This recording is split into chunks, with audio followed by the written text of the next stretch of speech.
Alright guys, Lincoln Outback 185 here. I've had an interesting day with these welder generators. I had a Bulldog that I looked at earlier that had the same issue.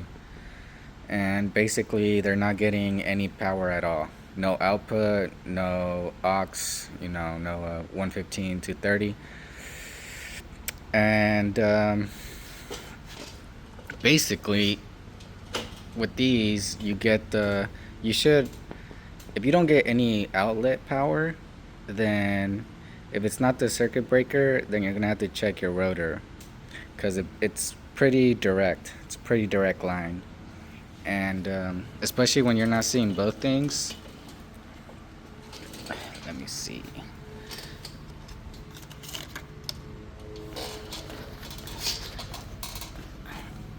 Basically, the fastest way, which I learned from doing the other one today, was I just skipped looking at the circuit breaker and open this up.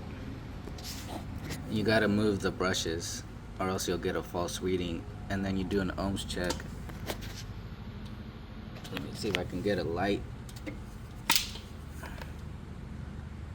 on those slip rings. You see how there's two slip rings? You put your meter on, it doesn't matter which way, but you should get around 9 ohms. And I'm reading open. So the rotor's open. Luckily for both of these guys, it's under warranty. It's a pretty hefty job. They give us like 4 hours to do it. And yeah, let me see, show you guys inside. Got your little bridge rectifier right here. They got the other one was super simple. It just had one choke, and then this one has boost windings. I think this is the boost winding, which helps it perform better. You get better output at the higher ranges.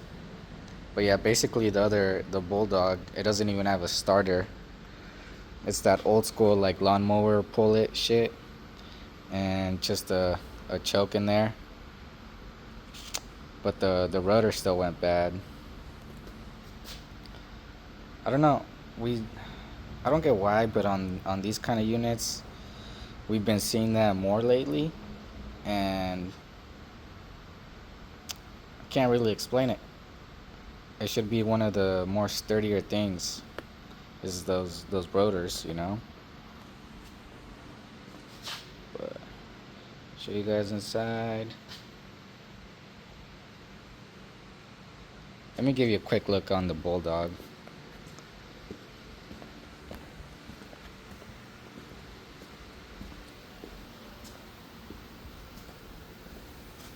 See, it's the same kind of front over here.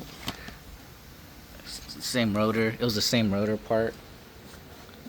And as you can see, there's no starter anywhere on there.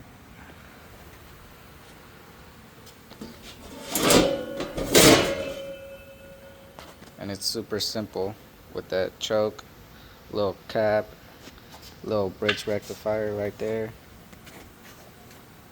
So yeah, from doing this one, I didn't get any I didn't see any power going to the circuit breaker.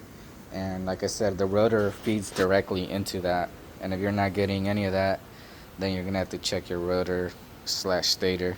But both of these have the same problem, and we're gonna get her done. Catch you guys later.